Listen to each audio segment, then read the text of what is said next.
আসসালামু আলাইকুম। লিজাস কুকিংয়ে সবাইকে স্বাগতম।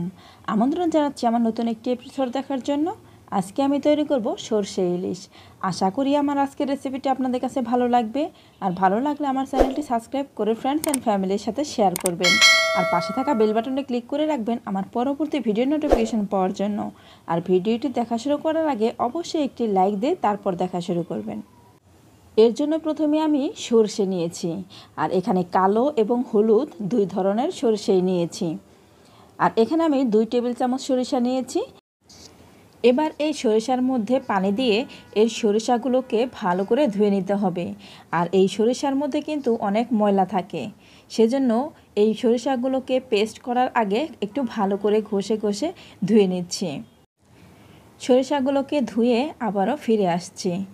সরিষাগুলোকে খুব ভালো করে ধুয়ে নিয়েছি। এবার এখানে অ্যাড করে দিচ্ছি 2টি কাঁচামরিচ, লবণ দিয়ে দিচ্ছি 1/4 চা চামচ। এবার এখানে অ্যাড করে দিচ্ছি পানি। আর পানিটা কিন্তু খুব বেশি দেওয়া যাবে না, অল্প একটু পানি দিয়ে আমি এগুলোকে 10 মিনিট ভিজিয়ে রাখছি। 10 মিনিট ভিজিয়ে রাখার পর আমি ব্লেন্ডারে পেস্ট করে নিয়েছি। আর পেস্ট করার পর এই সরিষাগুলো ঠিক এরকম হয়েছে। আপনারা চাইলে এই সরিষা কিন্তু আরও পাতলা করে নিতে পারেন, আমি কিন্তু একটু ঘনই রেখেছি। আর যদি পাতলা করতে চান তাহলে আরেকটু বেশি করে পানি দিয়ে নিতে পারেন। এবার চলে যাচ্ছে রান্নার প্রসেসে। এর জন্য চুলায় একটি প্যান বসিয়ে গরম করে দিয়ে দিচ্ছি সরিষার তেল।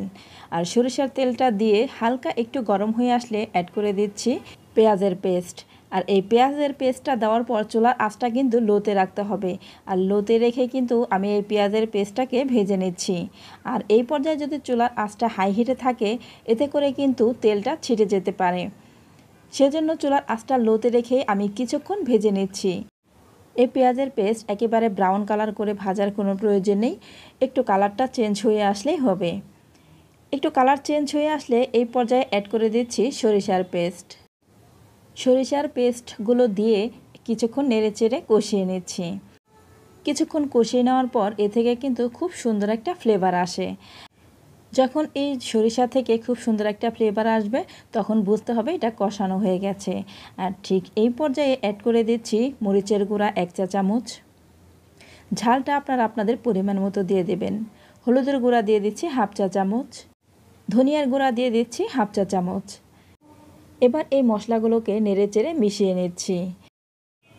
মশলাগুলোকে কিছুক্ষণ কষিয়ে নেওয়ার পর এবার এখানে অ্যাড করে দিচ্ছি সামান্য একটু পানি। এতে করে এই মশলাটা ভালো করে কষানো হয়ে যাবে।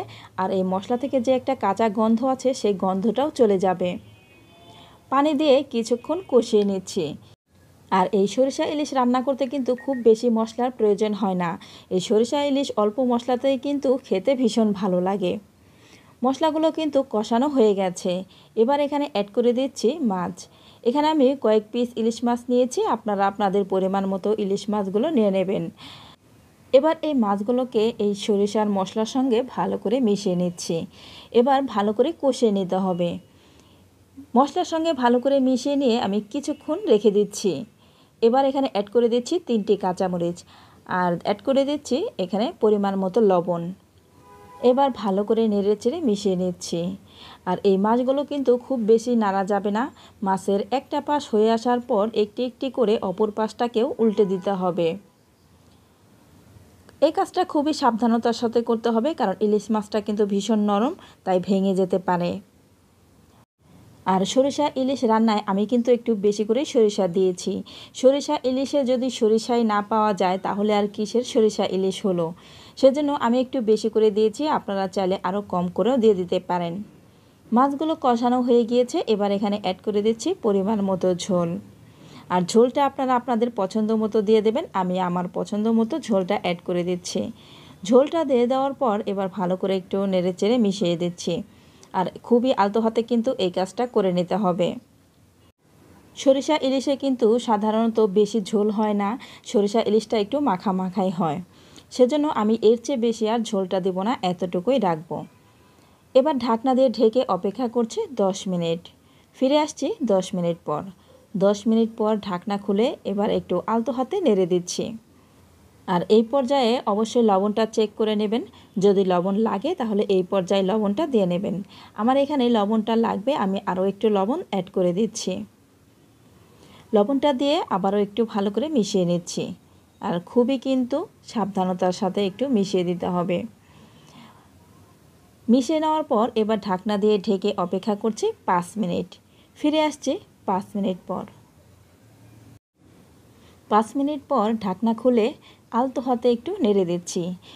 ফ্রেন্ডস, দেখতেই পাচ্ছেন ঝোলটা ঘন হয়ে তেলটা কিন্তু উপরে ভেসে উঠেছে। তার মানে আমাদের সরিষা ইলিশ রান্নাটা কিন্তু হয়ে গিয়েছে। আর ঝোলটা ঠিক এরকম রাখতে হবে, পরে কিন্তু আরও ঘন হয়ে যাবে। আর আমি এতটুকুই রাখছি। এবার চুলা থেকে নামিয়ে সার্ভ করে নিচ্ছি। তো সার্ভ করে নিয়েছি। ফ্রেন্ডস, আমার আজকের রেসিপিটি আপনাদের কাছে কেমন লেগেছে অবশ্যই আমাকে কমেন্ট করে জানাবেন। আর যারা একেবারে নতুন রাঁধুনি, আশা করি আমার আজকের রেসিপিটি তাদের কাজে আসবে। যারা একদমই ঝামেলা মনে করেন এই সরিষা ইলিশ রান্না করতে, তাদের জন্য আমার আজকের এই রেসিপিটি খুব সহজ করে আমি আজকের রেসিপিটি দেখানোর চেষ্টা করেছি। আশা করি আপনাদের কাছে ভীষণ ভালো লাগবে। আজ এই পর্যন্তই, পরবর্তী পর্বে আবার দেখা হবে। সবাই ভালো থাকবেন। আল্লাহ হাফেজ।